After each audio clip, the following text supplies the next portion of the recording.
안녕하세요. 네, 반갑습니다. 한 주간 잘 지내셨어요? 네, 날씨가 갑자기 추워졌어요.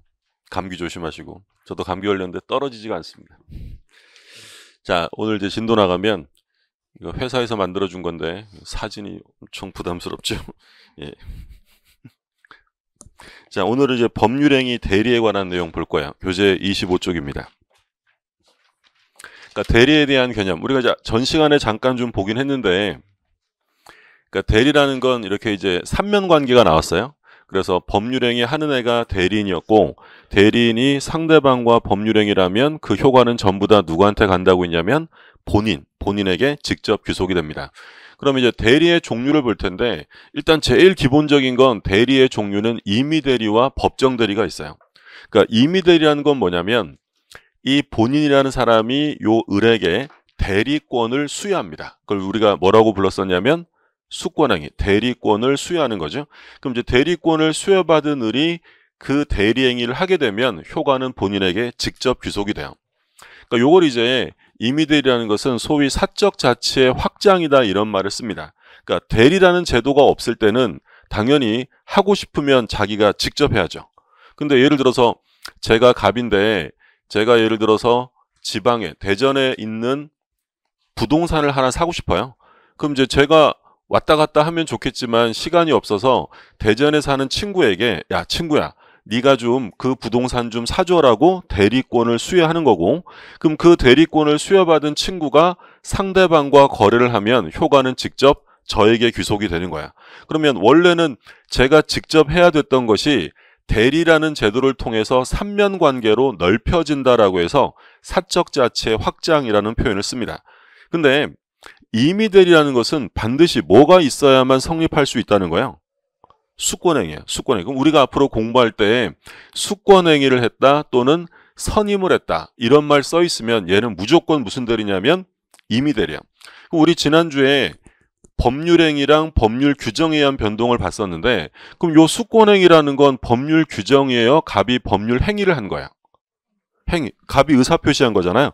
그래서 법률 행위로 인한 법률행위로서 만들어지는 대리는 바로 임의대리가 돼요. 그럼 이제 법정대리는, 법정이라는 건 뭐의 줄임말이야 이건? 법률 규정이에요. 법률 규정. 그러니까 법정대리는 대리권을 수여한 게 아니라 법률에 의해서 만들어지는 거야. 그럼 법률은 왜 대리인을 만들어놨냐면 이 갑이라는 본인이 정상적인 법률행위를 할 수 없는 상황이에요. 우리 지난주에 제한능력자라고 미성년자 봤죠. 그럼 미성년자는 완전한 법률행위를 못해요. 그러면 얘를 좀 도와줄 필요가 있으니까 법률이 누구를 정해놓은 거야? 친권자. 친권자가 미성년자를 대리해 주는 거죠.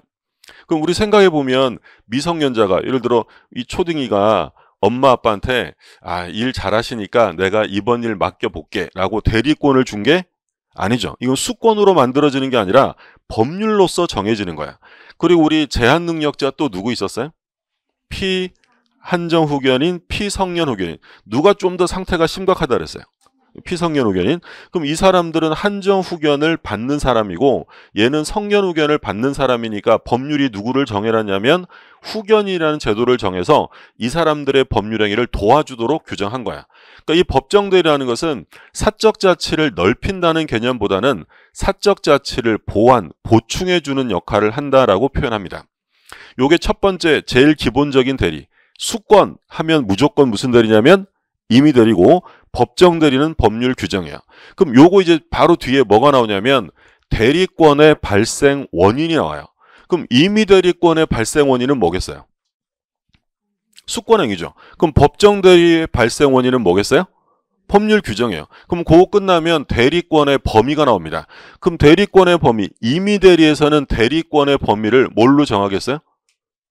수권, 대리권 수여하면서 범위를 정해주겠죠? 그럼 법정대리권의 범위는 뭘로 정하겠어요?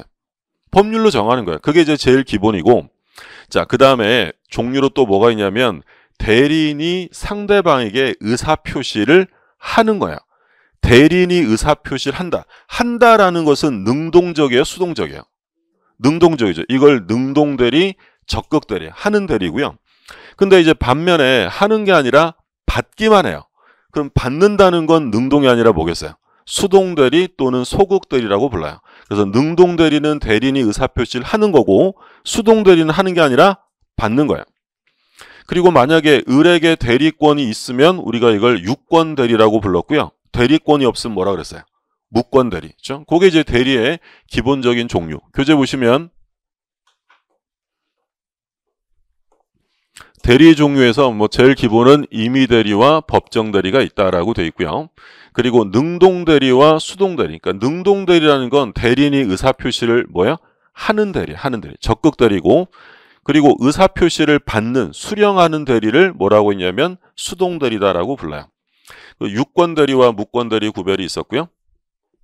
그 다음에 이제 대리권이라는 개념 나오는데, 대리권이라는 건 말 그대로 법률상의 자격이에요. 자격. 지위를 말한다. 그러니까 뭐가 아닌 것에 조심하셔야 되냐면 권리가 아니다, 권한이다라는 거야.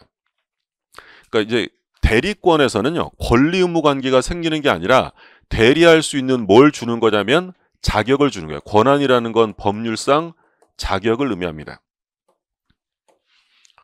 그리고 이제 대리권의 발생 원인, 법정 대리는 법률 규정이고요. 임의 대리는 수권 행위를 통해서 만들어진다.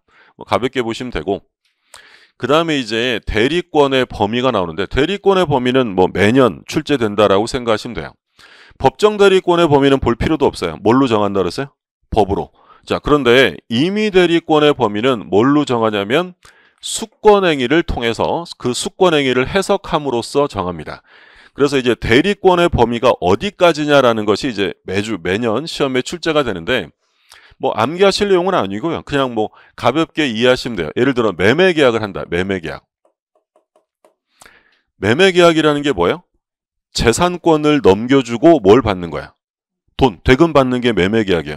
그러면 매매계약 체결의 대리권이 수여되었다면 그 대리는 대금을 수령할 권한, 대금을 받을 권한이 있을까요? 없을까요? 생각해보세요. 매매계약이라는 게 뭐야? 재산권 넘겨주고 돈 받는 게 매매계약이야. 그러면 야, 내 부동산 좀 팔아줘 라고 대리권을 줬으면 그 대리는 소유권을 넘겨주고 뭘 받아야 돼요? 돈 받아야지. 그럼 그 얘기는 매도의 대리권이 있는 대리는 대금 수령 권한이 있다 없다? 있는 거죠. 매매계약이 그게 매매계약의 본질이니까. 더 나아가 매매계약의 체결과 이행에 대한 포괄적 대리권자는 대금 지급기일을 연기해 줄 권한도 있어요. 그게 이제 기본이고, 근데 반대되는 권한은 없어요. 그러니까 예를 들어서 야, 대리인 너 가서 나 돈 좀 받아다 줘 라고 대여금, 빌려준 돈을 수령하라고 대리권을 줬어요. 근데 대리인이 씩 가더니 뭐래? 야, 그 채무 면제해 줄게. 할 수 있다 없다? 없죠. 반대되는 권한을 인정해서는 안 되겠죠. 그러면 매매계약 체결의 대리권이 있다. 계약 체결의 대리권이 있으면 체결된 계약을 해제하거나 취소할 권한이 있을까요? 없을까요? 그런 건 없죠. 반대되는 거니까. 자, 그래서 여기 이제 대리권 범위에 속하는 거, 인정하는 거랑 인정하지 않는 거 나오는데, 자, 이 첫 번째 판례는 거의 매년 출제가 됐어요. 거의 매년. 올해는 쉬었습니다. 매매계약 체결 대리권을 수여받은 사람은 중도금이나 잔금을 수령할 권한도 있다. 대금 받을 권한이 있는 거고, 그 다음에 매매계약 체결과 이행에 대해서 여기서 이제 잘 보세요. 포괄적 대리권이 수여되었대. 그럼 포괄적 대리권을 줬다면 얘는 대금 지급기를 뭐 할 수도 있냐면 연기해 줄 권한이 있다. 그러니까 포괄적이란 말 나오면 연기해 줄 권한이 있다. 이 표현이 나올 거고요. 근데 이제 부정하는 건 대여금을 수령, 너 돈 좀 받아올래? 라고 대리권 줬다면 채무 일부를 면제해 줄 권한은 포함되지 않는 거고요. 자, 그 다음에 이제 중요한 거. 제일 중요한 게 첫 번째랑 네 번째예요. 네 번째는 뭐냐면 금전 소비대차 계약 및 담보 설정의 대리권을 가진 경우에, 그러니까 여기서 이제 무슨 계약이냐가 중요한 게 아니라 계약 체결의 대리권이 있다는 거야. 그럼 계약 체결의 대리권이 있는 사람은 나중에 그 계약 해지할 권한이 있다 없다? 없습니다. 포함되지 않는다. 요번 시험에는 요게 출제가 됐죠. 마지막 판례. 그러니까 대리권의 범위는 뭐 매년 나온다고 생각하시면 돼요. 그래서 제일 중요한 게 첫 번째랑 마지막. 매매계약 체결의 대리권이 있으면 무슨 권한이 있어요? 돈을 수령할 권한이 있는 거고, 그리고 계약 체결의 대리권이 있다고 해서 그 대리인이 체결된 계약을 해지하거나 취소할 권한은 없어요. 해제나 취소는 누가 해야 될까? 대리인이 아니라 본인이 해야죠. 그렇죠? 그러니까 대리인이 할 수 있는 건 아니고, 대리인이 하려면 별도 수권 따로 받아서 해야 됩니다. 자, 그래서 해석을 통한 대리권의 범위는 자주 나오는 거니까 확인해 두시고, 그럼 이제 문제는 수권행위로 정하면 되는데 아무것도 안 정했대요. 권한을 정하지 않았다. 그럼 권한을 정하지 않은 경우를 대비해서 우리 민법이 118조를 규정합니다. 자, 118조 권한을 정하지 아니한 대리는 다음 각호의 행위만을 할 수 있다. 자, 1호 보존행위. 일단 우리 법조문 읽을 때 우리 앞에서 본 것처럼 동그라미 1, 동그라미 2 이렇게 되어 있으면 요걸 뭐라고 하냐면 항이라고 읽어요. 1항, 2항. 근데 지금처럼 이렇게 1점 이렇게 되어 있으면 요건 항이 아니라 뭐라고 읽냐면 1호라고 읽어요. 1호. 그래서 118조 제1호 이렇게 읽는 거고요. 이게 뭐 처음이니까 말씀드리는 거고.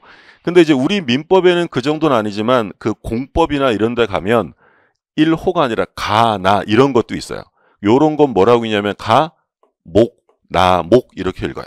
그래서 118조 뭐 1호 그리고 이렇게 돼 있으면 가목 이런 식으로 읽게 되고, 당연히 시험에는 안 나오고요. 그래도 우리 법 공부하는 거니까 법조문 읽을 때 그렇게 읽으시라고 말씀드린 거고. 자, 그럼 내용 볼게요. 보존행위 할 수 있고요. 그 다음에 2호에 보시면 대리의 목적인 물건이나 권리의 성질을 변하지 아니하는 범위에서 이용 또는 개량하는 행위 두 가지예요. 그러니까 1호는 보존행위고요. 2호는 이용 개량 행위다 이렇게 표현할 수 있는데, 보존행위라는 건 뭐냐면 현상을 유지하는 거야. 현상을 유지하고 지키는 거. 그러면 보존행위는 제한을 둘까요? 무제한할 수 있을까? 현상을 유지하는 거니까. 얘는 무제한할 수 있어요. 그러니까 뭐 단순하게 얘기하면 본인의 집이 파손되어서 그걸 수선하는 계약을 합니다.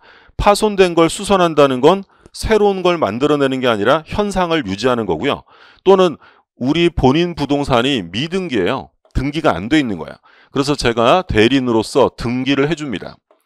그러면 미등기 부동산을 등기해 주는 건 새로운 물건이 만들어지는 거예요? 현상이 유지되는 거야? 현상 유지죠. 이런 건 무제한할 수 있어요. 그러니까 이런 거는 별도 수권이 있어야 된다, 없어도 할 수 있다.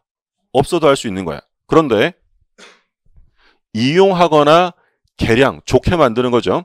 이용하거나 개량하는 건 무제한할 수 있는 것이 아니라 조심하실 점은 성질이 변하지 않는 범위에서만 가능합니다. 만약에 아무리 개량 행위를 하더라도 성질이 변하게 되면 권한 내여 권한 초과인 거야. 초과. 그럼 그걸 우리가 뭐라고 불러요? 무권대리야. 그럼 본인이 추인하지 않는 한 본인에게 효력이 생기지 않는다. 그러니까 이제 성질이 변하냐 안 변하냐. 예를 들어서 우리 본인이 은행에 예금을 가지고 있어요. 대리인인 제가 예금을 쫙 빼가지고요. 주식으로 바꿔줍니다. 자, 예금을 주식으로 전환시켰다. 성질이 변해 안 변해요? 성질은 변하죠. 그렇죠? 예. 왜 변하냐고 물어보시면 해보세요. 예금을 코인으로 바꾼다. 이런 것들은 성질이 변하고, 또는 예금을 사채로 전환시킵니다. 그러면 사채는 이자는 더 받을 수 있겠지만 잘못하면 떼일 수 있잖아요. 그러니까 이런 것들은 성질이 변하고, 또는 토지의 지목이나 형질을 변경합니다. 현재 지목이 전이에요. 전. 답으로 바꾼다. 뭐 이런 것들은 전부 다 성질이 변하기 때문에 허용해서는 안 된다라는 거예요. 근데 이제 조심하실 점은 본인에게 유리할 수도 있어요. 예를 들어 예금을 주식으로 바꿨는데 이게 엄청 올랐대. 그러면 유권대리예요? 그래도 무권대리예요? 그래도 무권대리. 본인에게 유리하냐 불리하냐의 문제가 아니라 권한을 넘어가면 그건 유권대리가 아니라 무권대리 문제다. 그러니까 118조는 이 조문만 한번 확인하시면 돼요. 그 내용들 나와 있고요. 그 다음에 이제 대리권 제한 나오는데, 제한은 뭐 이번 과정에서는 안 보셔도 되겠고, 대리권의 소멸, 공통 소멸 사유만 좀 볼게요. 공통 127조 보면 다음 각호 어느 하나에 해당하는 사유가 있으면 소멸된다. 요거는 이제 127조에서는 임의대리와 법정대리의 공통적인 소멸 사유인데, 본인은 뭐만 했어요? 본인은 사망. 이건 뭐 당연하잖아요. 본인이 사망하면 대리인은 필요 없는 거고, 그 다음에 이제 2호에서 조심하실 점, 대리인은 세 가지가 나옵니다. 대리인은 사망, 성년 후견의 개시, 파산. 그래서 뭐 첫 글자 따서 대리인의 사, 성, 파 이렇게 외웁니다. 사, 성, 파. 사망, 성년 후견 개시, 파산 이렇게 되어 있고요. 그러니까 우리가 그 지난주에 제한 능력자 공부하면서 피안정 후견인, 피성년 후견인 두 종류를 봤어요. 근데 시험 범위가 아니니까 세부적인 내용은 모르셔도 되지만 누가 더 심각한지는 아셔야 된다 그랬죠. 누가 더 심각해요? 피성년. 이것 때문에 그래요. 그러면 시험에 나오면 다음 중 대리권의 소멸 사유가 아닌 것은 이렇게 물어보면 여기에 뭐가 들어갈 거냐면 한정 후견 개시가 들어갈 거예요. 한정 후견 개시는 대리권 소멸 사유도 아니다. 아니요. 이 정도 가지고는 아니고 어느 정도까지 가야 돼. 성년 후견이 피성년 후견인이 만들어지는 성년 후견 개시까지는 가야 돼. 그러니까 옛날에는 요 성년 후견 개시를 받은 사람을 뭐라고 부른다 그랬어요? 금치산자. 그렇죠? 금치산자가 되면. 그래서 옛날에 외울 때는 소멸 사유로 대리인이 파김치가 되어 사망했다. 이렇게 외웠던 거예요. 그래서 요거는 공통적 소멸 사유다. 그러니까 쓱 끼어 들어가는 거, 뭐 한정 후견 개시 이런 말 들어가면 안 돼요. 우리 시험에 예전에 한번 이렇게 나온 적 있죠. 본인의 사망, 성년 후견 개시, 파산은 대리권의 소멸 사유다. OX. 다시 본인의 사망, 성년 후견 개시, 파산은 대리권의 소멸 사유다. OX. 이제 지금 써 있는 대로만 보시면 돼요. 본인의 사망, 성년 후견 개시, 파산 이러면 돼, 안 돼? 안 되는 거지. 이게 되려면 앞에 본인이 아니라 뭐가 나와야 돼? 대리인. 그러니까 본인에게 걸리는 건 뭐밖에 없는 거야. 본인이 사망한 거. 본인이 뭐 파산했다고 해서 대리권이 소멸되는 건 아니고요. 그래서 본인은 사망밖에 없고 대리인은 세 가지. 사, 성, 파. 요건 공통 소멸 사유고요. 128조는 임의 대리의 독특한 소멸 사유인데 지금은 안 보셔도 되겠고요. 자, 현명주의가 나옵니다. 현명.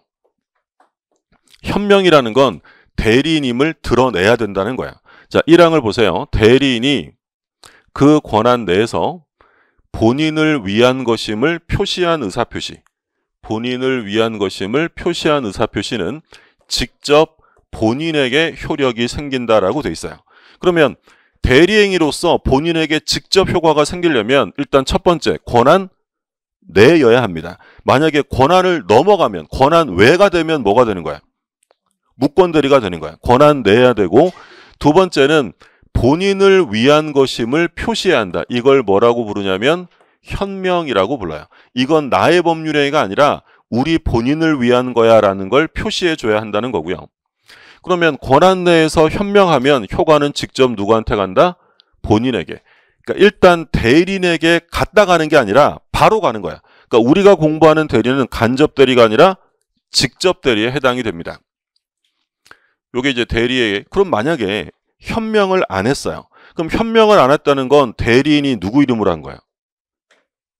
자기 이름으로 한 거죠. 그러니까 이제 우리 대리에서는 본인이라는 말을 쓸 때 조심하셔야 돼요. 그러니까 우리가 이렇게 삼면관계에서 갑, 을, 병 이렇게 돼 있잖아요. 갑을 뭐라고 부른다 그랬어요? 본인. 얘가 본인. 을이 대리인. 대리인. 병이 대리인과 거래한 상대방이에요. 그럼 현명을 안 했다는 건 을이 누구 이름으로 했다고요? 자기 이름으로 했다고 해야지 여기서 을이 본인의 이름으로 이렇게 말하면 안 돼요. 그 무슨 얘기냐면 우리가 일상에서는 자신을 지칭할 때 뭐라고 해요? 본인이란 말 쓰잖아요. 대리에서는 절대 안 됩니다. 대리에서는 자기, 대리인을 지칭할 때는 자기라는 말을 쓰고 여기서 본인이라고 하면 얘를 말하는 게 아니라 무조건 누굴 말하는 거야? 갑의 이름을 말하는 거야. 그러니까 현명하지 않았다는 건 대리인이 자기의 이름으로 법률행위를 한 거야. 그럼 얘가 현명 안 하고 자기 이름으로 법률행위라면 누가 책임져야 돼요? 본인이 져요? 대리인이 져야 돼? 대리인, 자기의 법률행위가 되는 거죠. 자, 2항 보세요. 전항의 규정은 대리인에게 대한 제3자 의사표시에 준용한다. 자, 천천히 한번 읽어보면 대리인에게 대한 제3자 의사표시라고 돼 있어요. 의사표시한 사람이 대리인이에요? 제3자예요? 자, 이건 이제 우리 국어 공부. 대리인 액에 대한 제3자의 의사표시야. 누가 의사표시한 거야? 제3자가 누구에게? 대리인에게. 그럼 대리인은 한 거예요? 받은 거야? 받은 거죠. 이런 대리를 뭐라고 해? 수동대리. 좀 전에 우리 대리의 종류에서 수동대리라고 불렀던 거야.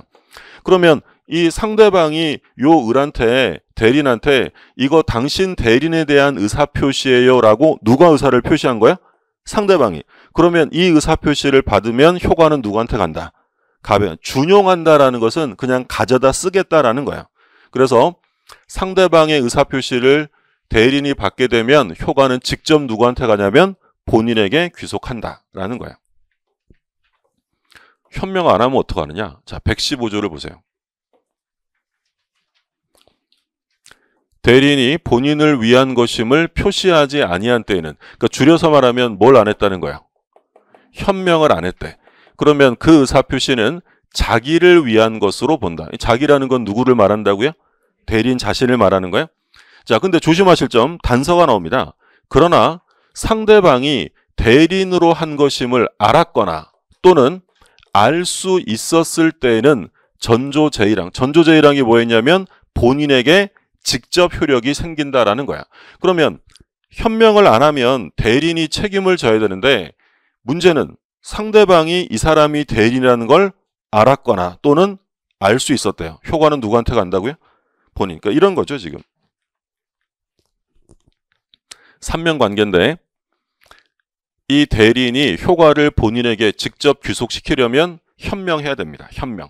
현명이라는 건 뭘 말하냐면 본인을 위해서라는 의미예요. 근데 이때 본인을 위해서라는 건 무슨 본인의 이익을 위해서라는 얘기는 아니에요. 손해가 날 수도 있잖아요. 이익을 위해서가 아니라 효과를 본인에게 직접 귀속시키겠다. 이건 나의 법률행위가 아니라 우리 본인을 위한 것이야 라고 표시하라는 거죠. 그럼 현명에는 방식의 제한이 있느냐? 그런 거 없어요. 우리가 공부하는 시험 범위 내에서는 대부분 방식의 제한이 없는 불요식이에요. 불요식. 방식이 요구되지 않는다라는 얘기죠. 보통은 어떻게 현명해요? 계약서 보면 갑에, 대리인, 을, 도장, 쾅. 요게 보통 이렇게 현명합니다. 근데 꼭 이렇게 해야 될 필요가 없고요. 얘가 그냥 나 갑 대리냐? 라고 말로 해도 돼요. 그러니까 우리 판례는 뭐라고 하냐면 어떤 방식이든지 간에 상대방이 이자가 대리인임을 인식할 수 있을 정도면 충분하다라고 표현합니다. 느낌이 와요? 자, 요번 시험 문제가 뭐가 나오냐면 우리 이제 정규과정 가면 자세하게 보겠지만 요 을이 계약을 했는데 자기 이름만 썼어요. 그럼 누구 법률행위예요? 자기 법률행위. 근데 얘가 자기 이름을 썼는데 본인이 보통 대리권 줄 때 뭘 주겠어요? 보통 위임장을 작성해 주겠죠. 근데 얘가 얘랑 계약을 할 때 계약서에 자기 이름만 적었지만 본인이 작성한 위임장을 병에게 제시한 거야. 위임장 제시하고 자기 이름으로 법률행위를 했다면 이건 을의 법률행위일까요? 대리행위로 인정해 줄까요? 인정해 줍니다. 요게 요번 시험 문제였어요. 왜? 현명에는 방식의 제한이 없기 때문에 상대방이 대리인임을 인식할 수 있으면 충분한 거야. 근데 이제 문제는 현명 안 했고요. 이런 것도 없고 그냥 꼴랑 자기 이름만 쓴 거야. 이건 어쩔 수 없어요. 이건 누구의 법률행위냐면 자기의 법률행위로 본다라고 규정합니다. 자기가 책임져야 돼. 근데 조심하실 점은 115조 단서에서 만약에 상대방이 을이라는 자가 계약서에 자기 이름만 적었지만 이 사람이 대리행위를 하고 있다는 사실을 뭐야? 알았거나 또는 알 수 있었다면 그때는 효과가 누구한테 간다? 본인에게. 이 병이 을이랑 계약을 하는데 얘가 계약서에 자기 이름만 쓴 거야. 근데 상대방은 쟤는 대리행위 하면서 지 이름만 쓰네? 라고 알고 있었다. 또는 알 수 있었다면 본인에게 효과가 직접 귀속된다라는 거죠. 그러니까 일단 제일 기본은 대리라는 말을 쓰려면 반드시 뭐는 해야 돼요? 현명. 현명 안 하면 대리가 아닌 거야. 무권대리, 무권리자. 무권대리랑 무권리자는 같은 말이에요? 다른 말이에요? 다른 말이에요. 그렇죠? 차이점 뭐냐면 둘 다 권리가 없는 건 똑같아요. 그런데 다른 점은 무권 대리는 뭘 한 거예요? 대리니까 현명을 한 거야. 현명. 대리권도 없는 것이 대리인인 척한 것을 무권 대리라고 하고, 무권리자는 뭐예요? 지 것도 아닌데 당당하게 남의 걸 지 것처럼 팔아먹은 거야. 그게 무권리자지. 차이가 이해되세요? 그러니까 예를 들어서 제가 요즘에 돈이 좀 필요해서 형 집을 팔아먹기로 마음을 먹었어요. 형 집을 팔아먹는 방법은 두 가지가 있어요. 첫 번째는 위임장을 위조합니다. 제가 형의 대리인이에요 라고 위조해서 판다. 이게 무권리자의 법률행위예요? 무권대리예요? 무권대리예요. 뭐 했으니까? 대리인인 척했잖아. 그럼 대리인 척했다는 건 뭘 했다는 거야? 현명했다는 거야. 대리권도 없는 애가 내가 형 대리인이야 라고 팔아먹으면 그건 무권대리라는 거고, 그게 아니라 아예 서류 위조해서 제 이름으로 고친 다음에 제 것인 것처럼 팔아먹은 거야. 그게 바로 뭐야? 무권리자야. 그래서 둘은 매우 유사하지만 현명을 했느냐 안 했느냐. 그러니까 우리가 앞으로 얘기할 때 대리라는 표현을 썼다는 건 최소한 뭘 한 거야? 현명. 대리권이 있든 없든 대리인인 척을 해야 대리라는 표현을 쓴다라는 거죠. 자, 그 다음에 대리인의 능력. 조심하실 조문인데요. 117조를 보면 대리인은 행위 능력자임을 요하지 않습니다. 그러니까 대리인은 제한 능력자라도 상관없다라는 거야. 한번 생각을 한번 해보시면 대리는요, 의사결정을 누가 하는 걸까요? 본인이 하는 걸까요? 대리인이 하는 걸까? 우리가 생각하면 본인이 하는 것 같지만 의사결정을 하는 사람, 그 행위에 대한 의사결정은 대리인이 하는 거야. 만약에 본인이 모든 걸 결정하고 이 사람이 심부름만 한다면 얘는 대리인이 아니에요. 걔를 우리가 뭐라고 하냐면 사자라고 불러요. 사자. 사자는 뭐야? 어흥? 사자는 말 그대로 이제 심부름꾼이지. 심부름꾼. 그러니까 심부름꾼은 얘는 본인이 시키는 걸 그냥 하는 애를 말하는 거고, 대리인은 의사결정을 하는 사람을 말하는 거야. 그러면 의사결정을 대리인이 한다면 대리인은 의사능력 있어야 될까요? 없어도 될까요? 있어야 돼요. 만약에 대리인이 제정신이 아니다. 의사능력마저 없으면 그건 아예 무효예요. 근데 뭐는 필요 없대? 행위능력. 그러니까 이 행위능력과 관련돼서 우리가 어떤 얘기를 했냐면 기본적으로 책임지는 능력이라 그랬어요. 그러면 대리인은 책임져요? 책임질 필요 없어요? 누가 책임질까요? 대리인이 매매 계약하면 누가 책임질까? 본인이 지겠지. 그럼 대리인에게는 꼭 책임질 능력이 있을 필요는 없다. 자, 이런 얘기예요. 대리인은 행위 능력자임을 요하지 않습니다.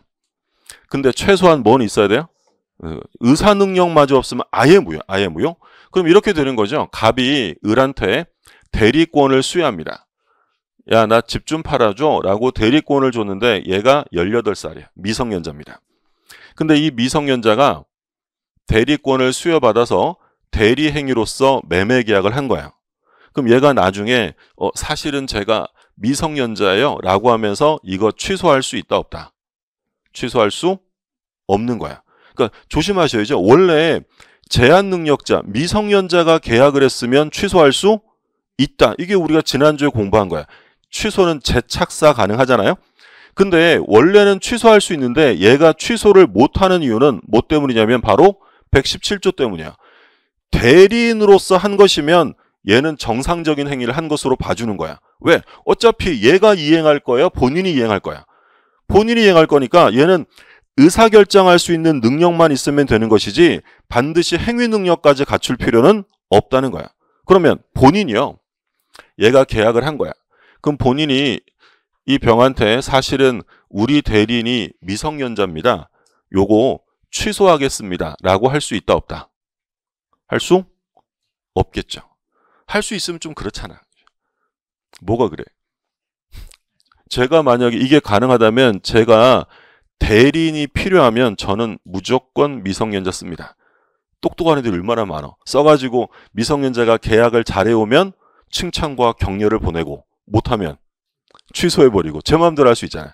절대 안 돼요. 그러니까 대리인이 제한 능력자라 하더라도 이건 완전히 유효한 대리행위이기 때문에 어느 누구도 취소할 수 없는 거야. 이것도 시험에 나왔고 요것도 시험에 나왔던 거야. 누구도 못합니다. 근데 이제 오해하시면 안 되는 건 을이 18이에요. 똑같은 애죠. 갑의 대리인 을이 18의 미성년자인데 자기 소유의 부동산이 하나 있었어요. 할아버지가 증여해 주신 게 있었는데 이 갑의 대리인 을이 자기 부동산을 A에게 팔았어요. 그러면 이 을은 미성년임을 이유로 취소할 수 있다 없다? 취소할 수? 이건 있다는 거야. 요거 지금 잘라서 보면 똑같은 미성년자 을인데 하나는 취소가 안 되고 하나는 취소가 되는 거야. 차이점 뭐야? 그렇죠. 요거는 지금 대리인으로 싼 거죠. 그럼 뭘 적용해야 돼? 117조. 그래서 행위능력자임을 요하지 않습니다. 그러니까 제한능력자라도 완전히 유효한 대리예요. 근데 요 밑에 그림은 똑같은 미성년자 18이지만 얘는 대리행위라는 거예요. 자기법률행위라는 거야. 자기법률행위를 했다면 일반 원칙에 따르는 거야. 제한능력자는 계약을 뭐 할 수 있다? 취소할 수 있다라는 거야. 그래서 이제 구별하실 점, 대리인은 의사능력은 꼭 있어야 돼요. 근데 뭐는 없어도 된다. 행위능력, 제한능력자라도 완전히 유효한 대리행위를 할 수 있다라는 거예요. 다 보셨고, 효과는 뭐 본인에게 직접 귀속된다. 참고로 읽어보시고요. 자, 그 다음에 이제 우리가 볼 게 무효와 취소예요. 보통 시험은 각각 한 문제, 무효에서 한 문제, 취소에서 한 문제가 나오는 게 일반적입니다. 근데 작년 시험에 34회 시험 때 취소를 안 내고 무효에서 2문제를 냈어요. 그랬더니 올해는 무효를 안 내고 취소에서 2문제가 나왔어요. 그러니까 각각 보통은 한 문제씩 나온다라고 생각하시면 되고, 우리가 간단한 개념은 앞에서 봤어요. 무효라는 건 일단 성립한 거야, 안 한 거야?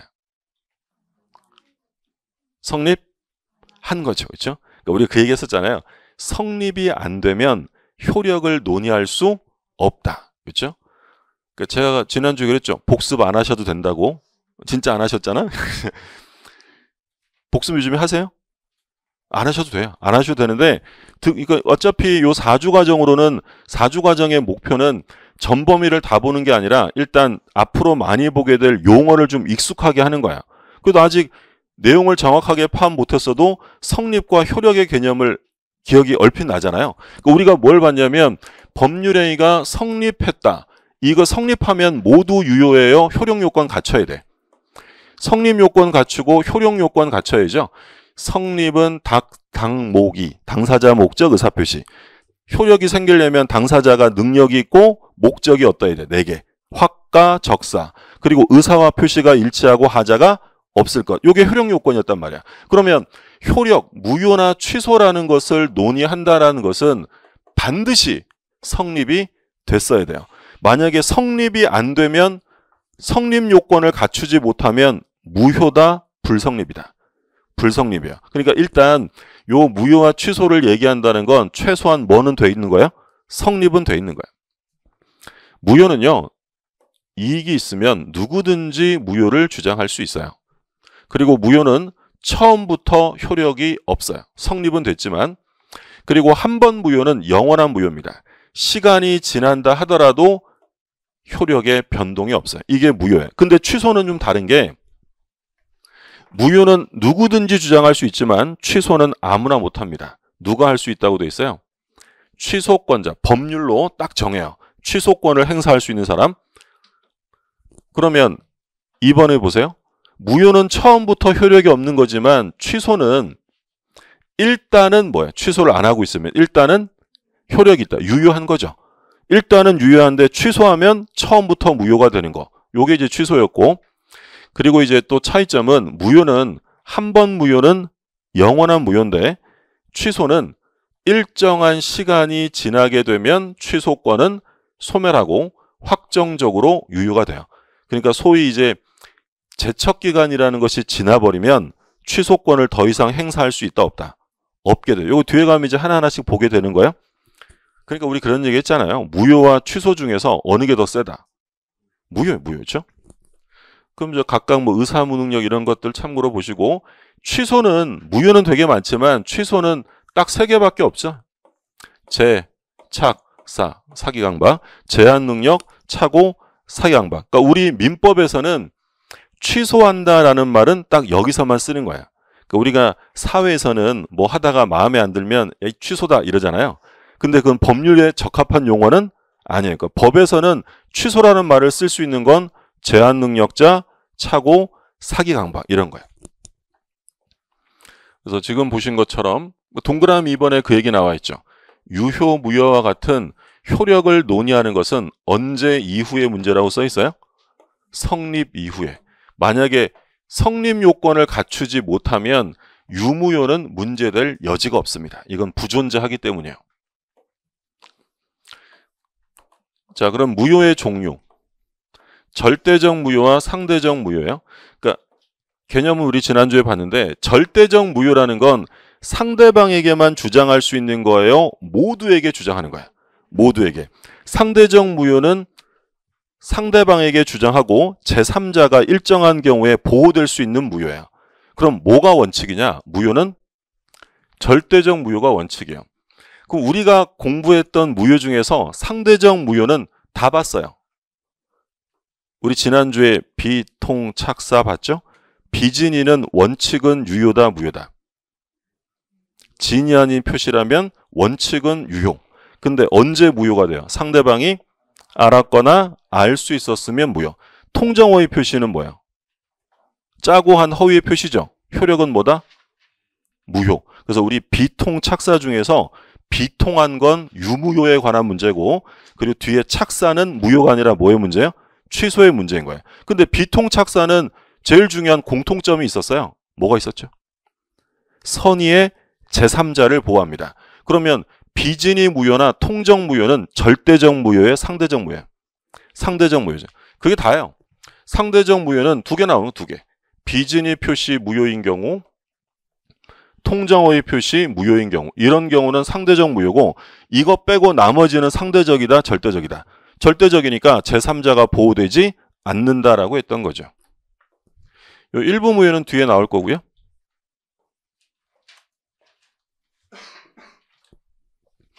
자, 그 다음에 이제 확정적 무효와 유동적 무효가 있어요. 그러니까 제목에서 느껴지는 것처럼 확정적 무효는 이미 무효로 확정된 거야. 근데 유동적이라는 건 다른 말로 하면 확정적이라는 거야, 불확정적이라는 거야. 불확정적 무효를 말하죠. 하나만 그냥 개념만 알고 넘어가시면 되겠고요. 토지거래 허가구역 내의 법률관계. 우리가 이거 첫 시간에 효력규정 얘기하면서 봤던 거예요. 갑이 을이랑 요 토지에 대한 매매계약을 체결합니다.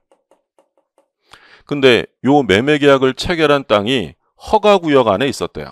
그래서 이제 우리가 그 얘기 했었어요. 일단 허가구역 지정이나 이런 절차적 문제는 중개사법 시간에 황쌤이랑 패셔니스타 황쌤이랑 할 거고, 민법에서는 권리무관계만 다룰 건데 허가구역에서 매매계약을 체결했는데 관할관청의 허가를 안 받았어요.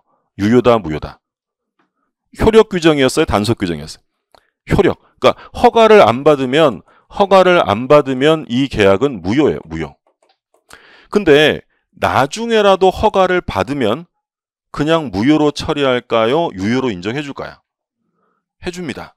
그러면 지금 허가를 안 받은 상태에서는 무효지만 이 무효는 확정적이에요, 유동적이에요?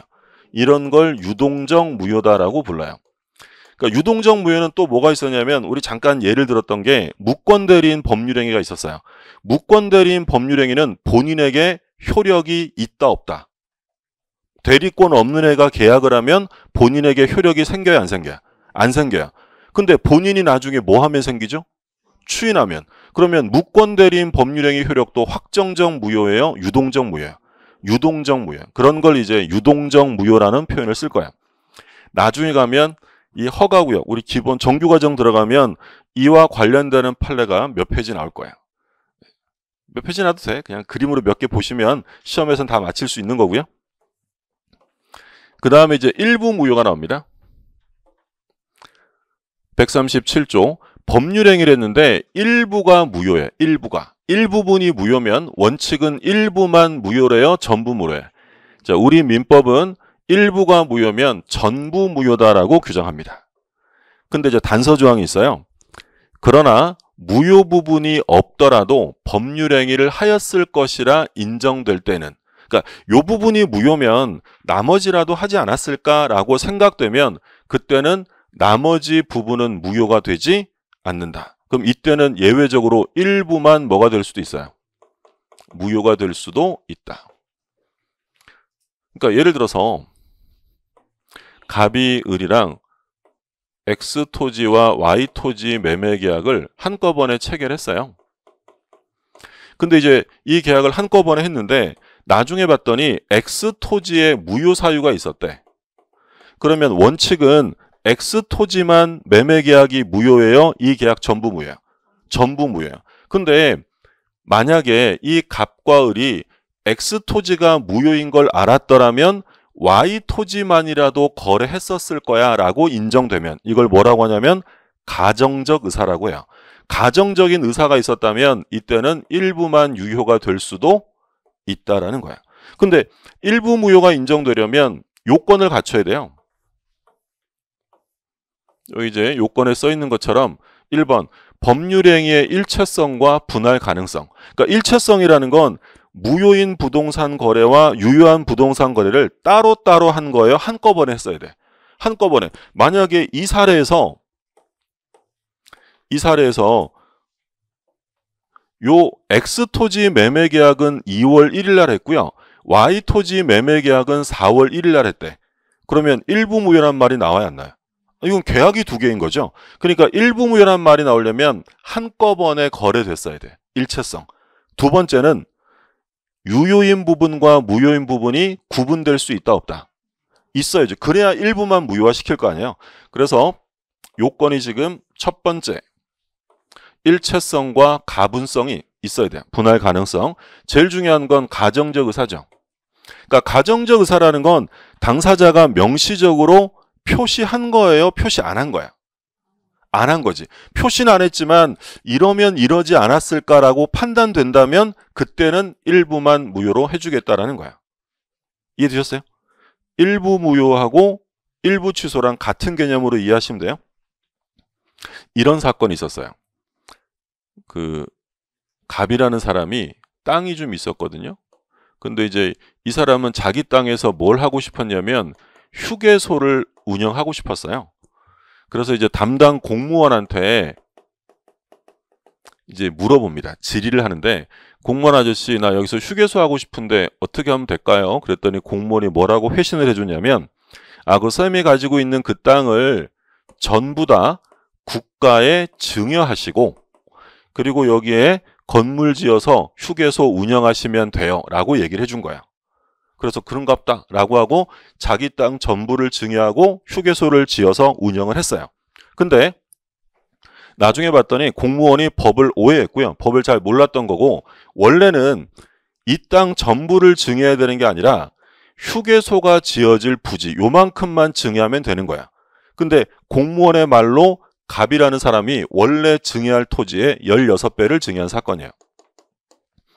자, 누가 이 착오를 유발시켰죠? 공무원. 그러면 얘는 착오, 이건 중요 부분의 착오니까 계약을 뭐 할 수 있냐면 취소할 수 있어요. 그러니까 우리가 이제 나중에 착오에 가서 보겠지만 상대방이 유발했다면 이때는 착오 취소, 동기의 착오도 취소 가능한데 근데 이 사건에서 문제가 된 건 만약에 이 사람이 이 증여계약 전부를 취소시켜버리면 휴게소를 할 수 있어요? 없어요? 없죠. 이만큼은 증여해야 되잖아. 그러면 계약을 했을 때 취소는 반드시 전부를 취소해야만 하는지 아니면 일부만의 취소가 되는지가 문제된 사건이야. 될 것 같아, 안 될 것 같아? 그렇죠. 왠지 해줘야 될 것 같잖아요? 예. 된다는 거야. 그러니까 이게 왜 문제가 됐냐면 지금 137조에서는 뭘 규정했죠? 일부? 우리 방금 본 거 뭐 정해놨어요? 일부 무효지, 일부 무효. 일부 무효 규정은 나와 있어요. 근데 우리 민법에 일부 취소 규정은 없는 거야. 그래서 문제가 된 거지. 그러니까 무효처럼 일부만 취소하는 것도 허용해 줄 거냐? 법률에 규정이 없으니까 안 되느냐 다툼이 있었는데 우리 판례는 일부 무효뿐 아니라 모두 인정해 준다는 거야. 일부 취소도 인정한다. 시험에 일부 무효 나오면 원칙 뭐라고요? 원칙 전부 무효. 근데 예외적으로 나머지라도 하겠다는 뭐가 있으면 가정적 의사가 있으면 일부만 유효가 될 수 있다. 우리 시험에 잘 안 나옵니다. 뭐라고 한번 나온 적이 있냐면 몇 년 전에 일부 무효가 적용되기 위해서 당사자의 가정적 의사는 고려하지 않는다라고 출제했어요. OX. 당연히 틀렸죠. 가정적 의사가 있어야만 일부가 유효가 되는 거야. 그 다음에 무효행위 전환. 무효인 법률행위가 다른 법률행위 요건을 구비하고 당사자가 그 무효를 알았더라면 다른 법률행위 하는 것을 의욕하였으리라 인정될 때, 가정적 의사죠. 인정되면 다른 법률행위로서 효력을 가진다. 바꿔주겠다는 거야. 무슨 말인지 드세요? 그렇죠. 뭐 중요하지도 않은 게 어렵기까지 해가지고 별 의미는 없고요. 시험에 잘 나오는 파트는 아닙니다. 그러니까 우리가 이제 세 가지를 보는데 소위 무효의 재생이라고 해서 무효를 뭐 하는 거야? 다시 살려 쓰겠다는 거야. 세 개가 나옵니다. 일단 제일 기본은 뭐는 돼 있어야 돼요? 성립이 안 되면 무효란 말 쓰면 안 되는 거예요. 일부 무효, 무효행위 전환, 추인. 그러니까 지금 일부 무효 봤잖아요. 원칙은 뭐예요? 전부 무효? 예외적으로 일부만 무효가 되는 경우도 있는데 그러려면 무효인 부분과 유효한 부분이 한꺼번에 이루어져야 되고요. 두 번째는 분할 가능성. 세 번째 제일 중요한 게 뭐야? 가정적 의사가 있어요. 이렇게 되면 일부만 유효가 됩니다. 근데 지금 방금 읽은 우리 무효행위 전환은 뭐냐면 제가 A라는 법률행위를 하려고 했어요. 근데 A라는 법률행위를 하려고 했는데 효력 요건을 갖추지 못해 무효가 된 거야. 그러면 A라는 법률행위는 성립한 거야, 안 한 거야? 이제 그 무효라는 얘기를 쓰려면 최소한 뭐가 돼야 된다고요? 성립이죠. 다시 자 A라는 법률행위가 무효예요? 성립한 거야, 안 한 거야? 그죠? 성립 요건은 갖췄으나 효력 요건을 못 갖춰 무효인 거야. 근데 제가 이걸 하려다 보니까 우연히 B라는 법률행위의 요건은 갖춘 거야. 근데 얘랑 효과가 비슷하대. 그러면 이게 무효인 줄 알았더라면 이거라도 했었을 텐데 라는 뭐가 있으면 가정적 의사가 있으면 A로서는 무효지만 뭘로 바꿔준다? B로 전환시켜준다라는 거예요. 이게 무효행위의 전환이에요. 대표적인 건 남의 집 자식을 출생신고합니다. 그러니까 출생신고는 뭐 우리 시험범위는 아닌데 가족법상 출생신고는 혼인 중외자를 출생신고하는 거야. 혼인 중외자. 근데 누구를 출생신고했대요? 완전 남의 집 자식을 출생신고한 거야. 왜 그랬을까? 그 부모 동의를 얻어서 얘를 내 자식으로 키우고 싶었던 거야. 그러면 완전 남의 집 자식을 출생신고했다면 이거 유효다, 무효다? 무효입니다. 이거 무효예요. 출생신고로서는 효력이 인정될 수 없어. 근데 이 사람은 이게 출생신고가 무효인 걸 알았더라면 뭐라도 했을까? 그렇죠. 가슴으로 하는 출산. 입양으로 바꿔주는 거야. 이게 무효행위의 전환이다라는 거죠. 개념만 이해하시면 돼요. 그럼 셋 중에 시험에 제일 많이 나오는 건 세 번째입니다. 무효행위의 추인이에요. 무효행위의 추인. 조문 잠깐 보세요.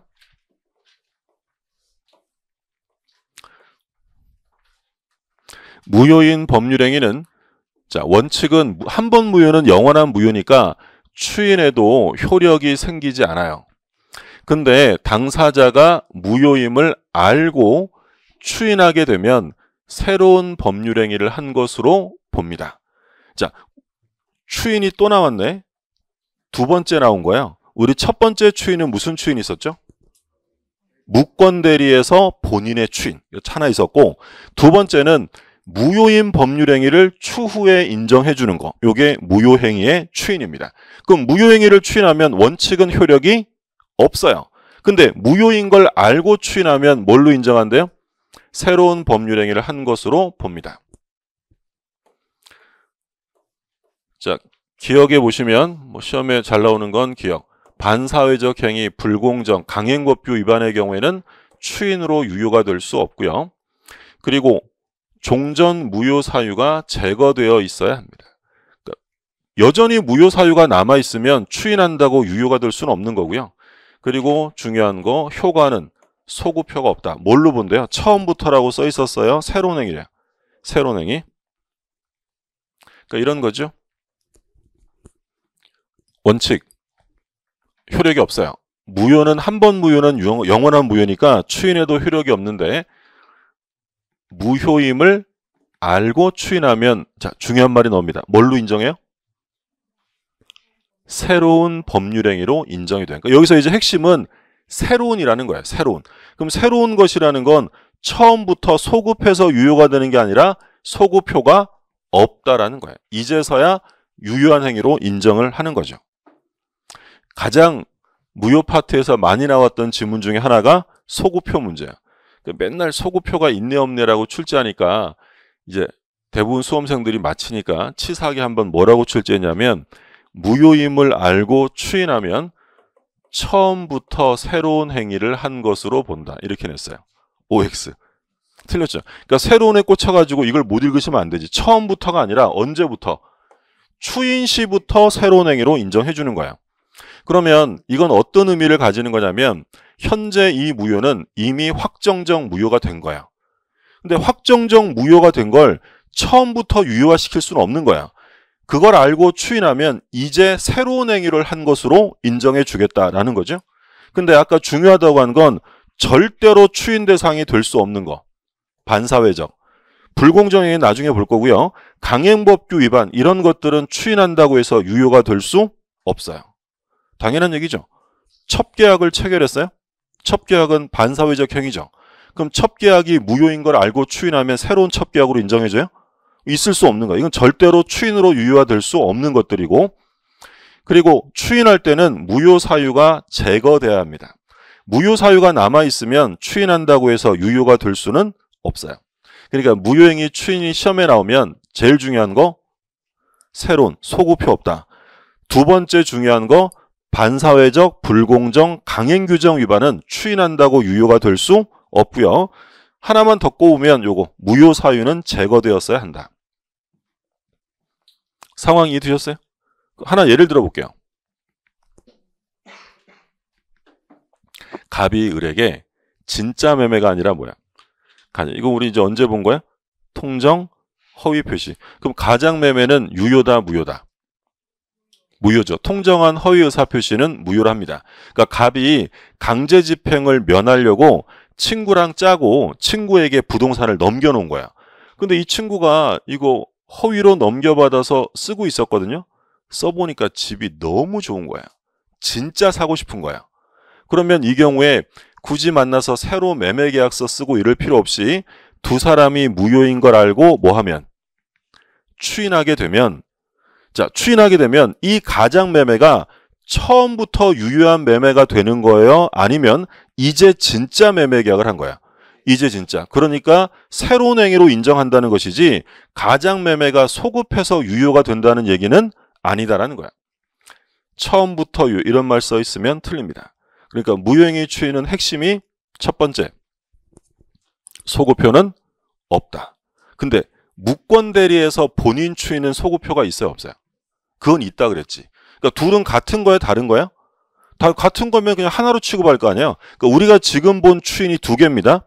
무권 대리에서 본인의 추인. 그럼 무권 대리인 법률행위는 확정적 무효였어요? 유동적 무효야? 유동적 무효야. 그럼 이건 유동적인 상태이기 때문에 일정한 요건, 추인을 갖추면 새롭게 계약을 한 게 아니라 그 계약 자체가 유효가 되는 거야. 근데 이건 이미 어떻게 됐어요? 무효가 확정됐잖아요. 그럼 이미 확정적으로 무효가 됐기 때문에 그 계약 자체를 소급해서 유효화시키는 게 아니라 이제 새로운 행위를 한 것으로 인정해 주겠다라는 취지예요. 두 가지 보신 거예요. 추인은 무권대리 추인, 무효행위 추인. 자, 그 다음에 이제 취소가 나오죠. 취소부터는 좀 쉬었다가 보시죠.